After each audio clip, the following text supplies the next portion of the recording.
निष्पर्ण आणि ओसाड दिसणारे माळरान उन्हाच्या कायली जेव्हा तप्त व्हायला लागते, तेव्हा शिशिराची थंडी ओसरून वसंत ऋतूच्या आगमनासाठी अवघी सृष्टी जणू नवरूप परिधान करण्यासाठी आसुसलेली असते. तेव्हा निष्पर्ण झालेल्या पळसाच्या गर्द केशरी रंगाच्या फुलांची आरास जणू माळरानाला नटवण्यासाठीच भरली आहे की काय, असा प्रश्न मनात निर्माण होतो. मार्च महिन्यात असलेल्या रंगपंचमीसाठी पळस फुलांचा हा रंगोत्सव आतापासूनच भुरळ घालतोय. या फुलांपासून तयार केलेला नैसर्गिक रंग आजही ग्रामीण भागात खेळला जातो.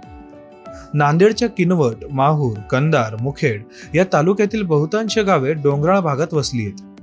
या भागात कधी जेमतेम पाऊस, कधी अतिवृष्टी, तर कधी पाण्यासाठी ठणठणाट अशी परिस्थिती असते. इथे जमिनीचं पोट साधारण असल्यामुळे काटेरी झुडपे, बाभळी, कडुनिंब, तसेच बोर, पळस, साग, आंबा, सीताफळ असे अनेक इतर निसर्ग वृक्ष संपदा कमी अधिक प्रमाणात आहे. खरीपाचा हंगाम संपला की उन्हाळ्याची चाहूल लागते. फेब्रुवारी अखेर शेतीशिवार ओसाड दिसायला लागतं. मात्र वसंत ऋतूत माळरानावर पळस फुलांना बहर आल्याने या मनमोहक फुलांची भुरळ माणसांसह पशुपक्ष्यांनाही पडतीये.